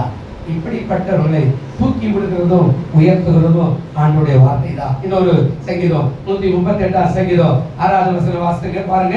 138 சங்கீதம் 6வது வசனம் என்ன சொல்றாரு பாருங்க. கர்த்தர் எப்படி உயர்ந்தவராய் இருந்தோம் தாழ்மை உள்ளவர்களை நோக்கி பார்க்கிறார், வேட்டிமையானவனையோ தூரத்தில் இருந்தவர் என்ன செய்யறாரு? அவர் உயர்ந்தவர், ஆனா தாழ்மையானவனை நோக்கி பார்க்கிறார். சங்கீதம் 14 வீட்டுல போய் வாசித்தீங்கன்னா பரலோகத்திலிருந்து தேவன் பூமியில நோக்கி பார்க்கிறார். ஆமா பரலோகத்திலிருந்து பூமியில நோக்கி பார்க்கிறார். அவர் சொல்றார் பூமியில நன்மை செய்கிற ஒருவனையும் காணேன். அங்கிருந்து பார்க்கிறார். 14 சங்கீதம் சொல்லுவோம் நன்மை செய்கிற ஒருவனையும் பூமியில பார்க்கலையே, எல்லாரும் கேடுபாடா இருக்கிறான், எல்லாரும் அநியாயக்காரனா இருக்கிறான், எல்லாரும் ஏமாத்துறவனா இருக்கிறானே, எனக்கான உகந்தவன் ஒருத்த கூட இல்லையே. இப்படி வேதனையோடு சொல்வார். அதாங்க சொல்றார், கர்த்தர் உயர்ந்தவராயிருந்தோம் தாழ்மை என்ன பண்றார் நோக்கி. அப்ப நீங்க தன்னைத்தான் தாழ்த்துகிறவனா இருந்தா உயர்த்துகிறார். அவர் உயர்ந்தவர், பரலோகத்துக்குரியவர், தேவாதி தேவன், ராஜாதி ராஜா, இந்த உலகத்தையே படைத்து தன் கரத்துல வைத்திருக்கிறவர். ஆனா அவர் மனுஷரா இருக்கிற அந்த மனுஷனை, தாழ்மை உள்ளவனை நோக்கி பார்க்கிற ஒரு காரியத்தை அவர் செய்யறார். பிரியமானவர்களே, அவர் நம்ம வாழ்க்கை எப்படி இருக்கிறது? தாழ்மையா இருக்குதா? அவர் என்னடி பெரிய பாஸ்டர் அவர் சொன்னார். அவர் என்னடி பெரிய பாஸ்டர், அவர் வந்தா கேசுவாரா? அதெல்லாம் கேட்கலாம் முடியாது. பாஸ்டருக்கு கேட்கிற முடியாது இல்ல. அவர் வீட்டுல புருஷமனை சகல படிக்கிறா கூட நான் போய் இந்த பாஸ்டர் கிட்ட சொல்லி ஜெபிக்கிற உனக்காக, அவர் என்ன பெரிய பாஸ்டரா பேசுவாரா? அதல்ல. நல்ல கவனிக்கணும். நம்ம வாழ்க்கையில நான் ஏன் என்னையே காட்டுறேன்னா, உங்களை யாரும் என்னால காட்ட முடியாது. நான் எதாவது காட்டினா உடனே போய் சொல்லு, யாரோ என்னை பத்தி அந்த ஐயா கிட்ட சொல்லுகிற, அதனால என்னை பத்தியே பேசுறாரு அவர் அப்படின்னு சொல்லுவீங்க நீங்க. அதனாலதான் சில காரியங்களை என்னை பத்தியே சொல்லும் போது நீங்க நினைச்சுக்க, இவரை பத்தியே மேட்டுமே பேசுகிறேன் அப்படின்னு நினைச்சுக்காதீங்க. என்னையே நானே காட்டிக்கிறேன் அப்படின்னா, ஒருவேளை என்னை யாரும் வந்து எதுவும் சொல்ல முடியாது. இப்ப நான் வந்து இவர் இப்படி சொன்னாரு அப்படி காட்டிடுறேன்னு வச்சுக்க, சும்மா சிம்பிளா இவர் சொன்னாருன்னா உடனே அவர் மனைவி மேல போய் சொல்லுவார், யாரும் என்னை பத்தி போல் சொல்லுகிறாண்டி அவர்கிட்ட அதுதான் என்னைய கை காட்டுறாரு வர எல்லாருக்கும் அது வந்துடும். ஆண்டவர் சொல்றார், கர்த்தர் உயர்ந்தவராயிட்டோம் தாழ்மை உள்ளவர்களை அவர் என்ன செய்யறாருங்க நோக்கிவார். அவர் உயர்ந்தவர், ஆனா நீ தாழ்மையா இருந்தனா உன்னை நோக்கி பார்க்க அவர் வல்லவரா இருக்கார். நீதிமொழி புத்தகம் 15ஆம் அதிகாரம் 33வது வசனம் பாருங்க. நீதிமொழிகள் 15ஆம் அதிகாரம் 33வது வசனம் இருக்குதா பாருங்க. கர்த்தருக்கு பயப்படுதல் ஞானத்தை போதிக்கும். என்னதுங்க? மேன்மைக்கு முன்னானது என்னதான்? அழகான வார்த்தை சொல்றாருல்ல, கர்த்தருக்கு பயப்படுறது ஞானத்தை போதிக்கும். ஆனா கீழே சொல்றாரு, மேன்மைக்கு முன்னானது என்னது? நீ மேன்மை அடை என்று நினைக்கிறேனா அதுக்கு முன்னாடி தாழ்மைப்படு. அல்லேலூயா. மேன்மை அடை விரும்பினா தாழ்மைப்படு. நீ மேன்மை அடையில நீ சபைக்கு வா. நீ மேன்மை அடைனா சபையில் வேலை எல்லாம் இழுத்து போட்டு செஞ்சு பாரு. அதான் தாழ்மை. அவர் சொன்னாதான் நான் செய்வோம் அப்படின்றது தாழ்மை கிடையாது. ஆமா, வந்து பாக்குற இந்த பேன் அழுக்காக ஒரு சேர போடு கிடக்கடா தொடச்சுவார். கர்த்தர் உனக்கு உயர்த்துவார். இல்ல முன்னாடி வந்துட்டீங்கன்னா உட்கார்ந்து அழு, ஆண்டவரை நீ புதுசு புதுசா ஆட்கள் வரணும்னு உட்கார்ந்து அழுதுவார். கர்த்தர் உன்னை உயர்த்துவார். அல்லேலூயா. ஆனா நம்ம அப்படி இல்லை, யாரா போட்டு நான் அந்த வேலை செய்ய மாட்டேன் அப்படின்னு நாம நினைக்கிறோம். கர்த்தருக்கு சோதரும். மேன்மைக்கு முன்னானது தாழ்மை. இன்னொரு வசனம் பாருங்க, அதே நீதிமொழி 18ஆம் அதிகாரம் 12வது வசனம் என்ன சொல்றாரு பாருங்களேன். 18:12 என்ன சொல்றாருங்க? அழிவு வரும் முன் மனுஷனுடைய இருதயம் இருமாப்பா இருக்கும், மேன்மைக்கு முன்னானது என்னதுங்க? அப்போ அழிவு வரும் முன்னும் மனுஷனுடைய இருதயம் அழிவு வரும் வரையில மனுஷன் கேட்டுப்பாடாகவே இருக்கிறான். எவ்வளவுதான் சொன்னாலும் கேட்கவே மாட்டேன்றான், கீழ்ப்படியவே மாட்டேன்றான். எவ்வளவு எந்த காரியத்தை சொன்னாலும் அவன் இருமாப்பாவே இருக்கிறான். அந்த மரண வரையும் ஹாஸ்பிட்டல் போய் படுத்துக்கிற வரைக்கும் கூட இருமாப்பா இருக்கிறவனா பார்க்கிறோம். நிறைய பேர் எதை சொன்னாலும் கேட்க மாட்டான், மனைவி சொன்னாலும் கேட்க மாட்டான், அதாவது சொந்த பந்தம் சொன்னாலும் கேட்க மாட்டான். இப்படி சாப்பிடாத, இப்படி போகாத, இப்படி செய்யாத இருமாப்பு. அதான் சொல்றா, அழிவு வரும் வரையில மனுஷனுடைய இருதயம் எப்படி ஆயிடுறாங்க? இருமாப்பா. கடைசியில வியாதியில போய் விழுந்து தூக்கி விடுறதுக்கு ஆள் இல்லாதப்போ வேதனை, கண்ணீர். நீங்க யாரும் கிட்ட வர மாட்டேங்களா? பணம் இல்லை, பொருள் இல்லை, எல்லாம் அழிஞ்சு போகுது. அதனால்தான் சொல்ற, அழிவு வரும் மனுஷனுடைய இருதயம் இருமாப்பா இருக்கும், மேன்மைக்கு முன்னானது தாழ்மை. மேன்மையாய் வாழணும்னா தாழ்மை படு. ஏசாயா 57ஆம் அதிகாரம் 15வது வசனம் இருக்குதா பாருங்களேன். ஏசாயா 57ஆம் அதிகாரம் 15வது வசனம் 57:15 என்ன சொல்றாரு பாருங்க. நித்திய வாசியும் பரிசுத்தர் என்கிற நாமம் உள்ளவரும் ஆகிய மகத்துவமும் உன்னதமானவர் சொல்லுகிறார், உன்னதத்திலும் பரிசுத்த ஸ்தலத்திலும் வாசம் பண்ணுகிற நான் என்ன ஆவீங்க? நல்ல கவனிக்கணும். மேல இருக்கிறவராரா அவர் சொல்றாரு, நித்தியவாசி நான் தான், பரிசுத்தர் நான் தான், அதாவது மகத்துவம் உள்ளவரை நான் தான், உன்னதமானவரை நான் தான், பரிசுத்த ஸ்தலத்துல வாசம் பண்ணுகிறவன் நான் தான். இப்ப அவர் சொல்றாரு, என்ன பேசுறாரு? பரிந்தவர்களின் ஆவி. என்ன ஆவீங்க? என்ன ஆவி? பணிந்தவர்களின் ஆவிய அப்படின்னு முட்டி போடணும் இல்லைங்க. கர்த்தருக்கு முன்பாக இந்த வசனம் அப்படியே இருக்கட்டும். இந்த பணிந்தவர்களின் ஆவிய கீழே என்ன சொல்றாங்க? அதாவது பணிந்தவர்களின் ஆவியை உயிர்ப்பிக்கிறதற்கும் நொறுங்கினவர்களின் இருதயத்தை உயிர்ப்பிக்கிறதுக்கும் நொறுங்குண்டு பணிந்த ஆவி உள்ளவர்களிலே வாசம். இந்த வசனம் அப்படியே வச்சுங்க. இப்போ சங்கீதம் 51:16 வசனம் பாருங்க என்ன சொல்றாரு. சங்கீதம் 51:16 போடு. என்ன சொல்றாரு? தேவனே என்ன சொல்றாருங்க? பலியை நீர் விரும்புகிறதில்லை, செலுத்துவேன். தகன பலி உமக்கு பிரியமானதல்ல. அதுல என்ன சொன்னார்? இப்போ நொறுங்குண்டாவி ஏசாயா 57ல வாசித்துமே அது எங்க வருது பாருங்க. தேவனே கேட்கும் பலிகள் நொறுங்குண்ட ஆவிதான். தேவனே நொறுங்குண்டதோ நறுங்குண்டதமான இருதயத்தை நீங்க என்ன செய்றீங்க? அதாவது தேவ சமூகத்துல உட்கார்ந்தீங்கன்னா அந்த ஒருத்தர் ஜெபம் பண்ண அவன் மாதிரி இல்லை, இன்னொருத்தர் ஜெபம் பண்ண அந்த மாதிரி. எப்படி? ஆண்டவரே ஆவியா இருக்கிற என் மேல கிருபையாய் ஏறும். அழணும். நான் பாவியாகிறேன், என் குடும்பம் இன்னும் ஆசீர்வதிக்கப்படலையே. அதற்கு காரணம் என் புருஷன், அதற்கு காரணம் என் பிள்ளைகள், அதற்கு காரணம் என்னுடைய வேலை, அதற்கு காரணம் நான் கீழ்ப்படியாம அழணும். அந்த பாவத்தை தான் நொறுக்கப்படணும். அந்த இருதயத்தை அந்த ஆவியை நொறுக்கப்படணும். அண்ணால் அதான் தான் போய் உட்கார்ந்து தேவாலயத்துல அழுதா, நொறுங்குண்டா, அழுது இருதயத்தை ஊற்றினா அப்படியே தண்ணீராய் இறங்குகிறது. கர்த்தர் இறங்கி வர அளவுக்கு அது நடக்கிறது. அதாங்க சொல்றாரு. அதாவது பணிந்தவர்களின் ஆவியை நான் என்ன செய்யறேன்? உயிர்ப்பிக்கிறேன். பணி உள்ள ஆவியை உயிர்ப்பிக்கிறேன். பணிவான ஆவி உள்ளத்துல, இது வெளி யாருக்கும் தெரியாது. பணிந்தவர்களின் ஆவியோ கீழே என்ன சொல்றாரு? நொறுங்கினவர்களின் இருதயம். யாருக்கு தெரியும் நொறுங்கின ஆவி? நொறுங்கின இருதயம் யாருக்கு தெரியும்? உள்ளத்தில் இருக்கிற விசாரம் யாருக்கு தெரியாது? புருஷனுக்கு தெரியாது, மனைவிக்கு தெரியாது, பிள்ளைகளுக்கு தெரியாது, சொந்த பந்தங்களுக்கு தெரியாது, நண்பர்களுக்கு தெரியாது, யாருக்குமே தெரியாது. உள்ளம் நொறுக்கப்படணும். பக்தன் தான் பாடினான்.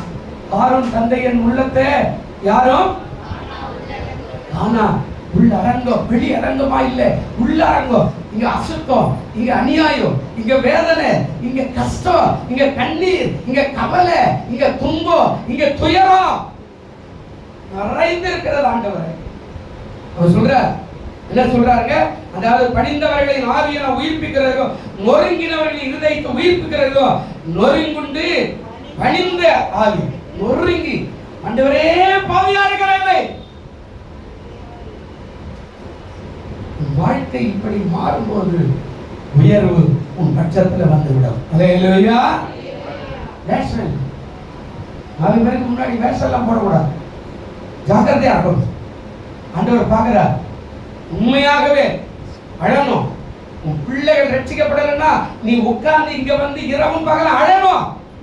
பிள்ளைகள் கேடுபாடா போயிட்டானே, என் பிள்ளைகள் கீழ்ப்படியிலேயே அழணும், துக்கிக்கணும். நீ எல்லாரும் சொல்ற மாதிரி அவர் வளர்ந்துட்டாருன்னா அவன் சரியாயிடும். யாரும் சரியாக மாட்டான். உன் ஜெபம் ஆண்டவர் இழுத்து வரும். உன் ஜெபம் ஆண்டவரை கீழே கொண்டு வரும். உன் ஜெபத்துக்கு பதில அவனுடைய பிள்ளைகளை உன் புருஷனை மாற்றுவதற்கு கீழே செய்யும். அதனால நம்ம எப்பவுமே மேட்டிவி மாதிரியே பேசிக்கிட்டு என் பிள்ளை பாவங்க, என் பிள்ளை அப்படியெல்லாம் இல்லைங்க, என் புருஷன் அப்படியெல்லாம் இல்லைங்க, இப்படியெல்லாம் இந்த சாக்கு போக்கு சொல்லி அவனை அந்தாண்டியே வச்சிருந்தோம், உள்ளே வராத மாதிரியே வச்சுட்டோம் அப்படின்னா நன்மையை பெற்றுக்கொள்ள முடியாது. அதுதான் சொல்றார். தாழ்மை உள்ளவர்கள் எப்படி உயர்த்துறார்? பணிந்தவர்களின் ஆவியை உயிர்ப்பிக்கிறார். தாவீது பணிந்தான், அழுதான், பாவம் செஞ்சுட்டு தெரிஞ்ச உடனே போய் அப்படியே ஆண்டவருடைய சபையில் விழுந்து சொன்னா, நீர் கர்த்தர் ஆண்டவரே, நீர் என்ன நினைக்கிறதை செய்யும். நான் பாவி ஆண்டவரே, என் தாய் என்னை பாவத்துல கர்ப்பம் தரிசிட்டா அப்படின்னு அழுதா. யுத்தத்துக்கு போக வேண்டிய ஆளு நான் இன்னொரு பொண்ணுடைய அழகை பார்த்து அவளை கொண்டு வந்து இன்னொரு மனைவி தெரிஞ்சு கூட கற்பாச்சு. ஆண்டவரே, நான் அநியாயம் பண்ண, நீர் என்ன செய்ய சித்தமா இருக்கு, எனக்கு செய்யும். அப்ப எழுதுட்டா 51 சங்கீதம். நீங்களும் நாம எப்படி இருக்கிறோம்? நம்ம நாமளே நீதிமான மாட்டிக்கிறோம். நம்மளே பெரியவங்கள தூக்கி வச்சுக்கிறோம். அப்படியே நம்மளையே வச்சுக்கிட்டு அடுத்தவங்களே இல்லைங்க, உன் இருதயத்தை பார்க்கிறேன், நான் பார்க்க மாட்டேன். நான் ஊழியக்காரன், அவ்வளவுதான். ஸ்தானாதிபதி உலகத்துக்கு அந்த மேலகத ஸ்தானாதிபதி உன் இருதயத்தை பார்க்கிறா, உன் உள்ளத்தை பார்க்கிறா, உன் எண்ணத்தை பார்க்கிறா, நீ என்ன யோசிக்கிறேன்னு பார்க்கிறா, நீ எப்படி ஆராதனைக்கு வருகிற அதை பார்க்கிறா. பணிந்தவர்களின் ஆவியை உயிர்ப்பிக்கிறதுக்கு அவர் ஆயத்தமா இருக்கிறார். ஆனா நாம ஹல்லேலூயா சொல்லுங்க, ஹல்லேலூயா. அதான் சொன்னார், தன்னை தான் தாழ்த்துகிறவன். ஒரு 5 பேரை நான் வாசிக்கிறேன், 10 மணி ஆயிடுச்சு, ஒரு 5 நிமிஷம், ஒரு 5 பேரை, பெரிய செய்தி இது, நான் ரொம்ப நாள் எடுத்துருக்கிறேங்க. ஒரு 5 பேரை வேகமா வாசிருங்க, சொல்லிடுறேன். ஒரு 5 பெரிய ஆளு, மாதிரிலாம் இவங்க சாதாரண ஆள் இல்லை. இவங்க எப்படி உயர்த்தப்பட்டாங்க அப்படின்றத பாருங்க.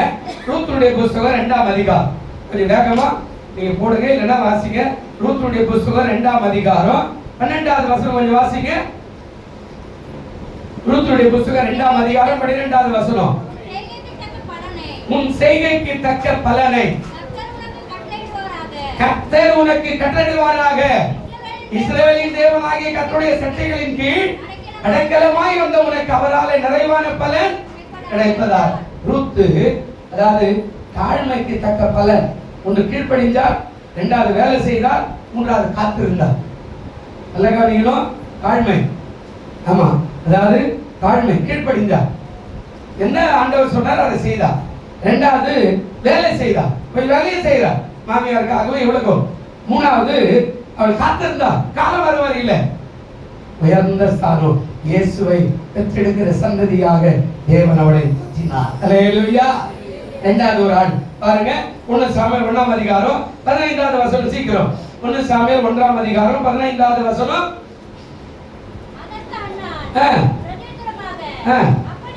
அப்படி அல்ல என் ஆண்டவனே, நான் மன கிளேசமுள்ள ஸ்திரீ, நான் திராட்சரசமாகிலும் பிடிக்கவில்லை. என்னுடைய இருதயத்தை நான் என்ன பண்ணிட்டேங்க, ஊற்றி விட்டேன். அண்ணா, இந்த அம்மா பெரிய, அதாவது வேதத்திலே இந்த அம்மாவுக்கு தனி இடம் உண்டு. அங்கே சொல்றாரு, அண்ணா ஜெபித்து பலன் பெற்றுக் கொண்டா. அதுல 3 காரியம் இருக்குது. ஒண்ணு, சரியான முறையில் பொருத்தனை பண்ணா. 2வது, இரவு நேரத்துல அவள் ஜெபத்தை ஆயத்தம் பண்ணினார். 3வது, நொறுங்குண்டு தன் இருதயத்தை ஊற்றினார். பொருத்தனை சரியா பண்ணணும்.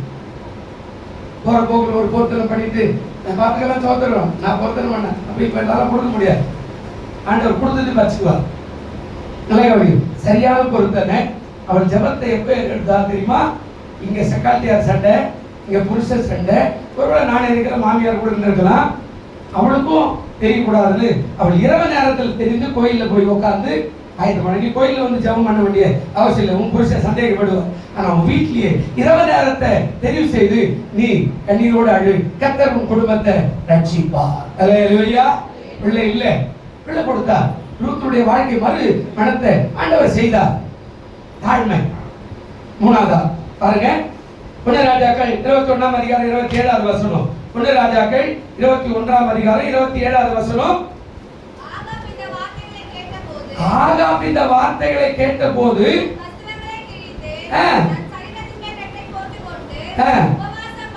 உபவாசம் பண்ணி ரட்டிலே படுத்து அவன் எப்படி ஆயிட்டானாங்க, தாழ்மைக்கு வந்த பலன். 3 காரியம் செய்தா. என்ன? 1 உபவாசம் இருந்தா, 2வது சிறுமைப்படுத்தினார், 3வது தன் வாழ்க்கையை மாற்றம் செய்தார். அதாங்க சொல்றார். என்ன சொல்றாருங்க?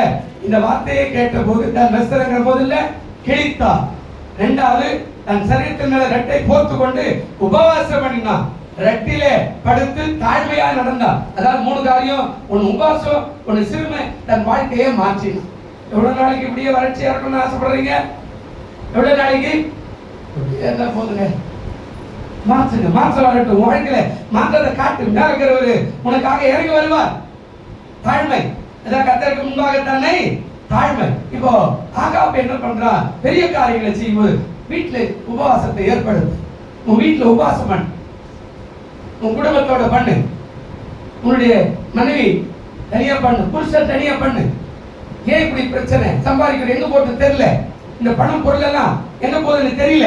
உபவாசம் பண்ணு, யாருக்கு தெரிய வேண்டாம். மாற்றத்தை உண்டா. தொடர்ந்து வேதத்தை வாசி, தொடர்ந்து ஆலயத்துக்கு போ, மாற்றம் வரைக்கும். தாழ்மையா நடு, மேட்டில எல்லாம் பேசாத. இன்னும் பெரிய கோயில், இன்னும் பெரிய பாஸ்டர்.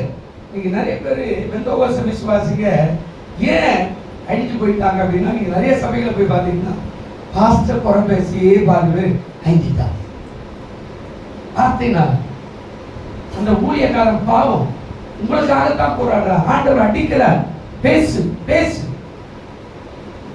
ஆனா நீங்க ஊழியக்காரன் எப்போ பார்த்தாலும் போற அவர் என்ன அவர் சொல்லுவார், அவருக்கு ஒரு வேலை வைக்கிறார். ஆக அவனுடைய வாழ்க்கையில அடுத்த ராஜா யுத்தத்துக்கு வரும்போது செய்யற காரியம் ஒண்ணு, உபவாசம். மகளே மகனே, உன் வாழ்க்கையில தனியா உபவாசம் பண்ண, குடும்பத்துக்காக, உன் வேலைக்காக, வியாபாரத்துக்காக. நீ உன் மனைவிய கையை பிடிச்சுக்கிட்டு ராத்திரில ஒருவேளை சாப்பாடை நிறுத்தி போராடு. உன் பிள்ளை ரட்சிக்கப்படுவதற்கு உபவாசம் எடு. உன் குடும்பம் ஆசீர்வதிக்கிறதுக்கு உபவாசம் பண்ணு. அவன் உபவாசம் பண்ணினா, தாழ்மையா நடந்தா, மாற்றத்தை உருவாக்கலாம்.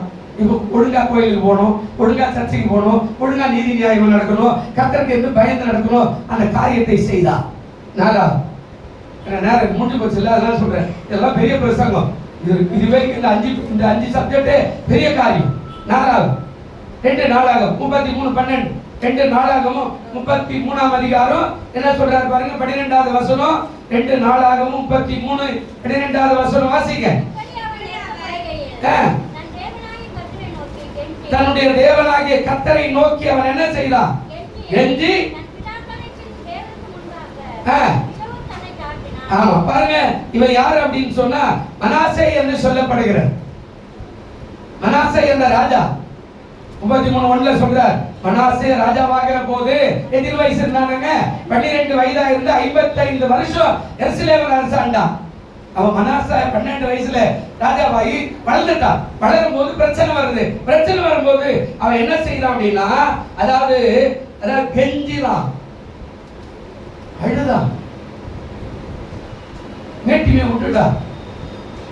அவன் சொல்ற, நெருக்கப்படுகையிலே தன் தேவனாய் கர்த்தரை நோக்கி என்ன பண்ணாங்க? ஆண்டவரே, என் மேல கொஞ்சம் கிருபையாரு, என் குடும்பத்தை பாரு ஆண்டவர், என் பிள்ளைய பாரு ஆண்டவர். நாம பிள்ளை சர்ச்சைக்கு வரலன்னா நீ அழணும். புருஷன் சர்ச்சைக்கு வரல நீ அழணும். கதையெல்லாம் நீயே சொல்லக்கூடாது. அவனுக்கு வேலை இருக்குது, அவனுக்கு வேலை இருக்குது, அவர் போயிடுவார். காலையில் போறார், சாயங்காலம் என்ன பண்றார்? சரி, ஞாயிற்றுக்கிழமை போயிடுறாரு. இப்ப திங்கக்கிழமை செவ்வாய்க்கிழமை என்ன பண்றார்? சரி, ஸ்பெஷல் கூட்டம் வைக்கும் போது என்ன பண்றார்? சரி, உபவாச ஜபம்லாம் 40 நாள் 50 நாள் ஜபம் பண்ணும்போது என்ன பண்றார்? நான் இதை கேட்டா உங்களுக்கு உடனே கோவம் வந்துடும்ல. நான் மேல விட்டா கேட்கிறார். அவன் கெஞ்சினான். முதல் காரியம் என்ன சொல்றாருங்க? அவன் அதாவது மன்றாட்டு கெஞ்சினான். 2வது என்ன நடக்கிறது? துரிதமான நடவடிக்கை செய்தார். 3வது அறிக்கை செய்தார். அறிக்கை அதான் சொல்றார், கர்த்தரை நோக்கி கெஞ்சி தன் பிதாக்களின் தேவனுக்கு முன்பாக மிகவும் தன்னை தாழ்த்தினார். கீழே இன்னும் வாசி போனீங்கன்னா அங்க சொல்றாரு, அத அறிக்கை. பாவி ஆகிட்டான், நான் இவருக்கு விரோதமா பாவி. நான் இந்த சபை ஆரம்பிக்கும் போது நான் யாருக்கெல்லாம் ஒருவேளை எந்த பாஸ்டர்லாம் ஒருவேளை எனக்கு விரோதமாவோ நான் அவர்களுக்கு விரோதம் பேசியிருந்தா மன்னிச்சுன்னு சொல்லி ஒவ்வொரு ராத்திரியும் நான் அறிக்கை செய்தேன். நான் இயேசுவை ஏற்றுக்கிட்டு ஆண்டவருக்குள்ள வரும்போது நான் பிறக்கும் போதே முடவன் அல்ல. நான் இதை மறுபடியும் உங்களுக்கு சொல்றேன். நான் பிறக்கும் போதே முடவன் அல்ல. ஆண்டவரே, என் தாய் செய்திருந்தா, என் தகவல் செய்திருந்தா, என் பாட்டி செய்திருந்தா, என் தாத்தா செய்திருந்தா, என் முற்பிதாக்கள் செய்திருந்தா, என்னுடைய முற்பிதாக்கள் முன்னோர் யாரையாவது ஏமாத்தி, யாரையாவது கொள்ளட்டி, யார் பொண்ணு மேலேனா அவாண்ட படி சொல்லி அந்த பாவை என்னை பிடித்திருக்குமானால், என் வேதம் அப்படிதான் சொல்லுது. நான் வாசித்தேன். ஒருவருடைய பாவம் 3ஆம் 4ஆம் தலைமுறை வரையில பிடிக்கும் என்று வேதம் சொல்லுது. நான் வாசித்தேன், அழுதேன். ஒருவேளை அவன் செய்த அந்த பாவம் என்ன பாவியாகிட்டா, அவன் செய்த என் தாத்தா செய்த அந்த பாவம் என்ன ஒருவேளை பழி வாங்கியிருந்தா மன்னித்து விட ஆண்டவரே. என் தாத்தாக்காய் நான் ஜெபிக்கிறேன், என் பாட்டிக்காய் ஜெபிக்கிறேன், என் முற்பிதாக்களுக்காய் ஜெபிக்கிறேன். அவன் பாவத்தை மன்னியும், இவர் பாவத்தை மன்னியும் என்று ஒவ்வொருடைய பாவத்துக்காக நான் மன்னிப்பு கேட்டு அழுதிருக்கிறேன். பிரியமானது தாழ்மை. நான் சொல்றான், மன்றாடி சும்மா கதையெல்லாம் சொல்லக்கூடாது.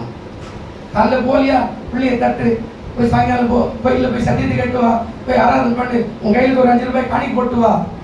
நீ சொல்லணும், தாய் சொல்லணும், மனைவி சொல்லணும். நீயே கதையெல்லாம் சொல்லிக்கூடாது. ஆண்டவர் சொல்றார், அவன் இக்கட்டு வந்த போது மனாசா என்ன பண்ணான்? மன்றாடினான், அறிந்து பேசினான். இயேசு உனக்காக எனக்காக இன்றைக்கும் பரலோகத்துல பரிந்து பேசுகிறார். இவர் இந்த வருஷம் இருக்கட்டும், இந்த அம்மா இந்த வருஷம் இருக்கட்டும், கனி கொடுத்தால் சரி, கொடாவிட்டால் பிற்பாடு வெற்றி போடலாம் என்று. ஒருவேளை மகளே மகனே, இந்த வருஷம் நம்மள ஆண்டவர் காப்பாத்திட்டார், அடுத்த வருஷம் எப்படி இருக்கும்? நம்ம வாழ்க்கை யார்கிட்ட இருக்கோம்? யோசித்து பாரு, யோசித்து பாரு. நம்ம வாழ்க்கை எப்படி இருக்கும்? யாரு எப்படி இருப்பாங்க யாருக்கு தெரியும்? யோசித்து பாருங்க. அதனால பரிந்து பேசுற. நீ பரிந்து பேசணும் பிள்ளைக்காக, உன் புருஷனுக்காக, உன் மனைவிக்காக, உன் சபைக்காக, சபை போதகருக்காக, சபையுடைய மக்களுக்காக, உன் சொந்தத்துக்காக, பந்தத்துக்காக, உறவுக்காக. நீ நல்ல சோர்ஸ் கோயிலாக ஒன்றாவது டிவியை போடு, ஆன்லைன் போடு, நல்ல ஜம்முன்னு பாட்டு கேட்டு உட்காந்து மாதிரி பாடுறா. வேலைங்கிற ஒரு பார்க்குறா. நான் சொல்லும் போது எனக்கு கோபமாக தான் இருக்கும். உங்களை நான் அது சரியில்லையான்னு கூட நீ சொல்லிட்டு போகிறேன். ஆனால் மேலங்கிறவர் பார்க்குறா. நீ குடும்பத்துக்காக பரிந்து பேசணும். ரெண்டாவது மனாசே செஞ்சது துரிதமான நடவடிக்கை. ஓ நெருக்கப்படுகிறேன், இப்போ நான் அபயப்படுற ஒரு இடம் இருக்கிறது, அது தேவ சமூகம் அப்படி துரிதமான நடவடிக்கை. மூணாவது காரியம் அறிக்கை செய்தான், அறிக்கையிட்டான். இந்த அதிகாரத்தை நீ வீட்டுக்கு போய் வச்சா அது இருக்கிற கடைசியாக 2 நாளாக 34 பக்கத்திலே இருப்பாரு. 34 2 நாளாக 34 27வது வசனம் பாருங்க. 2 நாளாக 34 27 இருக்குதா பாருங்க. இந்த ஸ்தலத்திற்கும் தேவன் சொன்ன அவருடைய வார்த்தைகளை நீ கேட்கையிலே உன் இருதயம் இளகி, எனக்கு முன்பாக நீ உன்னை தாழ்த்தி, எனக்கு முன்பாக பணிந்து, உன் வஸ்திரங்களை கிழித்துக் கொண்டு எனக்கு முன்பாக அழுதபடியினால் நானும் உன் விண்ணப்பத்தை கேட்டேன் என்று கர்த்தர் சொன்னார். அல்லேலூயா. யூதாவின் ராஜா, இவன் பேர் யூதாவின் ராஜா, யூத குலத்தை ஆண்ட ராஜா. அவன் எப்படி ஆனா பாருங்க. கஷ்டம் வரும்போது அதாவது இளைகின இருதயம் உள்ளவனாய் மாறினான். ரெண்டாவது பணிவு கொண்டான். மூணாவது தன் வஸ்திரத்தை கிழித்தான்.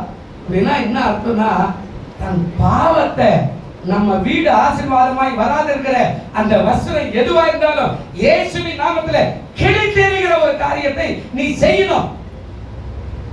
அது கோபமா இருக்கலாம், வைராகியமா இருக்கலாம், வேற ஏதாவது இருக்கலாம், ஒருவேளை நம்முடைய வாழ்க்கையில காணப்படுகிற பொருளா இருக்கலாம். அதை கிழித்து எறிந்து போல். இதுதான் என் குடும்பத்தை ஆசீர்வாதமாய் வருவதற்கு தடையா இருக்கிற காரியம். அது நண்பனா இருக்கலாம், உறவினரா இருக்கலாம். சும்மா சும்மா ஞாயிற்றுக்கிழமை லீவ் போட்டு சிக் லீவ் கதையெல்லாம் பண்ணக்கூடாது. அவரு நமக்காக சிலுவை தொங்கினார். அதை நம்ம எப்போ பார்த்தாலும் சிக் லீவ் போட்டு மாமன் வீட்டு கல்யாணம், மச்சா வீட்டு கல்யாணம், அந்த கல்யாணம், இந்த கல்யாணம், ஞாயிற்றுக்கிழமை அப்படிலாம் ஏதோ ஒரு காரியத்துக்கு செய்யலாம். கர்த்தருக்கு ஸ்தோத்திரம். வேற வழியே இல்லை. ஒரு வருஷத்துல ஒரு முறை 2 முறை ஞாயிற்றுக்கிழமை. ஆனால் எப்போ பார்த்தாலும் அப்படியே சுற்றிக்கிட்டு இருப்போம். அவன் மச்சா ஒன்று நமக்காக கல்யாணத்தை மாற்றி வைக்கணும். நான் சொன்னேன் எங்க அண்ணன் கிட்ட, நான் வரணும்னா நீ திங்கட்கிழமை இல்லை, நான் வர முடியும். நான் போவே இல்லை. நான் கல்யாணத்துக்கு போகல, என் அண்ணன் பிள்ளை கல்யாணத்துல. நான் அதை பத்தி கவலைப்படல. நான் வேணும்னு ஆசைப்படுறியா, திங்கட்கிழமை நான் வேணான்னா ஞாயிற்றுக்கிழமைக்கு போ, அவ்வளவுதான். இன்ன வரைக்கும் ஞாயிற்றுக்கிழமை என் குடும்பத்துல எந்த ஃபங்க்ஷனுக்கும் போறது கிடையாது. எந்த சொந்தக்காரன் கூட எனக்கு தெரியாது. எந்த மாதிரியே இருக்கணும்னு அவசியம் இல்லை. நீங்க நான் ஒரு தனி ஆள். ஆனா நீ குடும்பத்தில் இருக்கிற 4 பேர் தேவை, கட்டாயம் சொல்லுவேன். அது தேவை, நான் கூட இல்லைன்னு சொல்ல. ஆனா சூழ்நிலைகளை மாற்றுவதற்கு சக்தி உங்களுக்கு தான் ஆண்டவர் கொடுத்துக்கிறார். ஹல்லேலூயா. இங்க சொல்றா மலேசியா என்ன பண்ணாங்க, அந்த ஸ்தலத்துக்கும் அது குடிகளுக்கும் விரோதமாய் தேவன் சொன்ன அவருடைய வார்த்தையை நீ கேட்கையில அவரே சொல்றார், உன் இருதயம் என்ன ஆகணுங்க, இலகி இறக்கும். ரெண்டாவது என்ன சொல்றாருங்க, எனக்கு முன்பாக நீ உன்னை என்ன செய்யணும், அவருக்கு முன்னாடி மனுஷனுக்கு முன்னாடி எல்லாம் வெளியே போட்டுக்கிட்டு அப்படி நம்ம பாருங்க அப்படி ஆகிட்டு சோத்துறோம் அதெல்லாம் இல்லை. நீ நிறைய வேலை போட்டு போற ஆளுங்க, இந்த தெருவெல்லாம் போற, நான் ரோட்லயே இருப்பேன், என்ன பார்த்தோன்னே இப்படி திருப்பின்னு போறேன். சகோதரிமார் நிறைய பேர் இருப்பாங்க, நான் பாஸ்ட்னு தெரியும், தெரிஞ்சு கூட அவங்க வேற ஒரு சபைக்கு போங்க, என்ன பார்த்தோன்னே இப்படி திருப்பின்னு போற, சோத்திரம் கூட பண்ண மாட்டாங்க. அந்த வெள்ளை போட்டு போறதுக்கு அதுவும் அர்த்தமே இல்லாத ஆகிடும். சொல்ற உன் இருதயம் இலகி, எனக்கு முன்பாக நீ உன்னை தாழ்த்தணும், எனக்கு முன்பாக பணியணும். ஒவ்வொரு நாளும் அவருக்கு முன்பாக இந்த கதையை போய் ஊருக்கெல்லாம் சொல்றத ஆண்டவர் சமூகத்துல சொல்லு. என் குடும்பத்தை உயர்த்து, அடுத்த காரியம் சொல்ற, எனக்கு முன்பாக அழு, தேம்பி தேம்பி நேரம் கிடைச்சு அழு, எங்கேயாவது போய்.